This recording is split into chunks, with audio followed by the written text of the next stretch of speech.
Y realmente cuando uno ve el panorama de América Latina, la región andina tiene unas peculiaridades muy notables con respecto a los otros países, ¿no? De la región.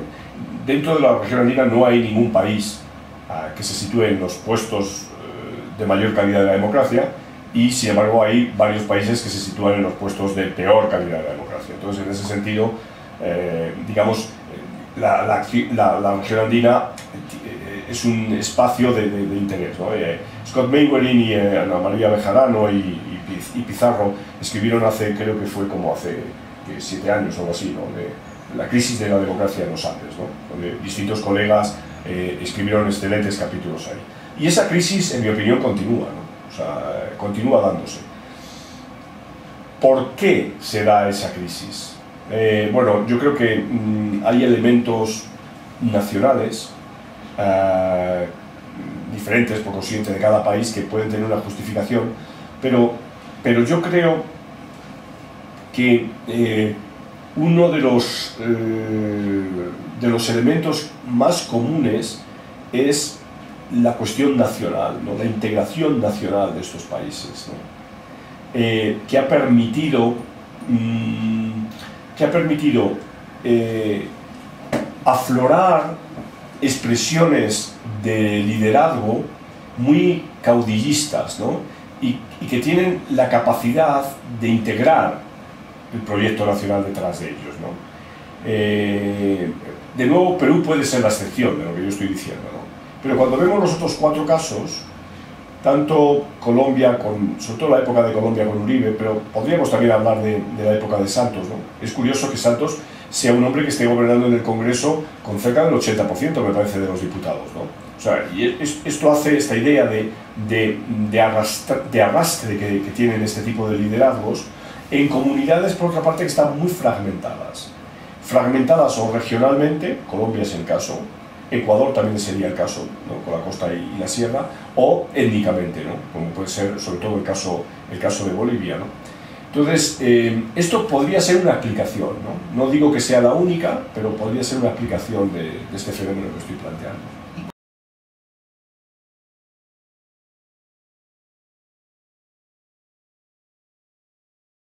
En el periodo primero de transición a la democracia, ¿no?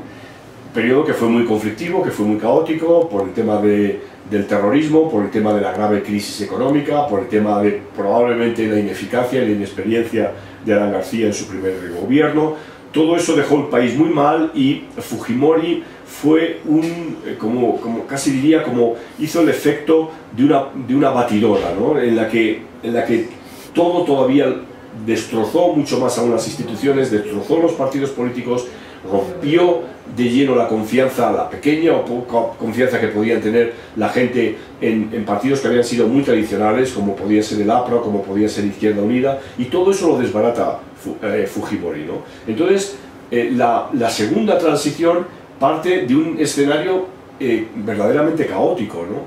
Y los presidentes, los 3 presidentes que ha habido, bueno, si tomamos desde la elección de Toledo, han sido personajes que han tenido un nulo interés por institucionalizar nada, ¿no? O sea, yo creo que han sido individuos muy personalistas, muy del yo, y que han conspirado contra la creación de instituciones políticas. Yo sigo dando mucha importancia al liderazgo, y el liderazgo de Toledo, de Alan y el actual de Ollanta Humala es un liderazgo muy poco integrador, ¿no?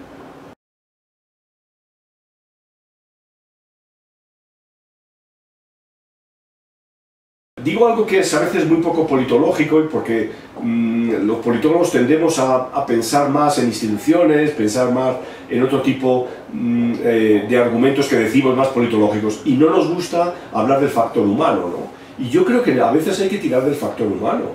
Entonces, Toledo era un hombre que no estaba preparado para ser presidente, no tenía ningún tipo de experiencia de gobierno, no tenía ningún tipo de experiencia política. Alan García tenía demasiada experiencia, demasiado interés y demasiado egotismo, ¿no?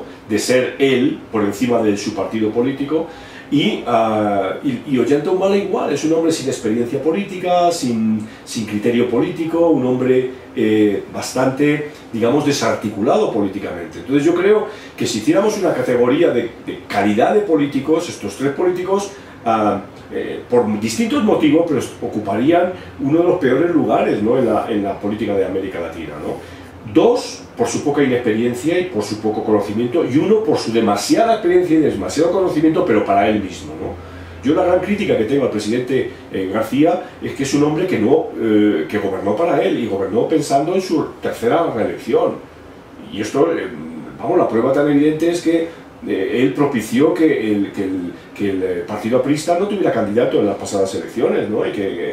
Entonces, ¿cómo es posible que el partido más tradicional de Perú, el partido del presidente en oficio, no tenga candidato presidencial? O sea, es que eso, cuando tú lo miras en una perspectiva de política comparada, dices, es que esto es demencial, ¿no? Entonces, pero volviendo a la pregunta, yo creo que estos tres individuos han sido nefastos, políticamente hablando, para lo que estamos hablando de Perú, ¿no? Probablemente para otras cosas y para los grandes negocios y demás sí hayan sido muy favorables, ¿no? Pero para construir institucionalidad han sido personas, creo que negativas.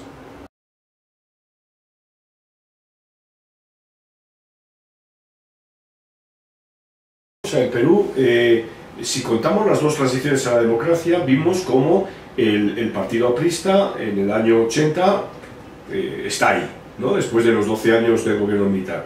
Y cómo 10 años después del gobierno de Fujimori, cuando parecía que el partido aprista estaba absolutamente hundido, estaba ahí. Es decir, los partidos tradicionales en América Latina han tenido una capacidad muy fuerte de socializar a sus militantes y de generar identidades que han sido muy sólidas, ¿no? Y esto lo vemos en partidos como pueda ser desde la Democracia Cristiana Chilena o el Partido Socialista Chileno, o los tres partidos clásicos uruguayos, Colorados, Blancos y el Frente Amplio, cómo son partidos que después de la transición, después de la dictadura, están presentes y articulan la vida política, ¿no? De hecho, solo es en aquellos casos donde no había partidos políticos fuertes antes que aparecen nuevos partidos políticos. El caso del Libro es El Salvador, ¿no?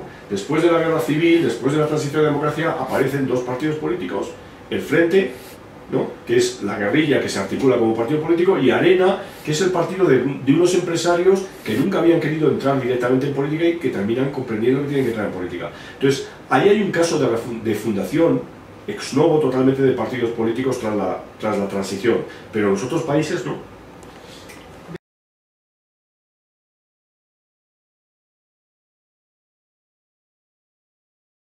Es democrática hasta cierto punto, ¿no? Es democrática en el origen. Todos estos casos han subido al poder a través de elecciones libres, competitivas, y en ese sentido nada que objetar. El problema es su conducción cuando están en el poder, ¿no?, que tienden a controlarlo todo.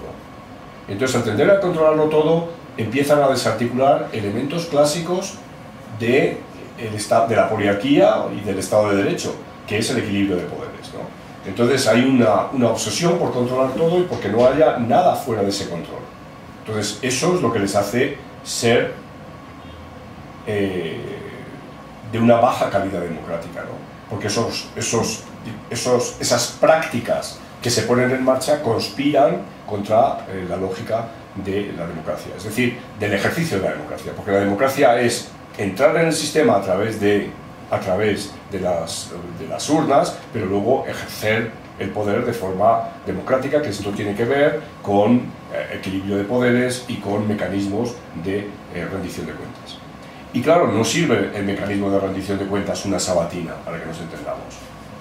¿No? Eso no es un mecanismo de rendición de cuentas. Eso es publicidad.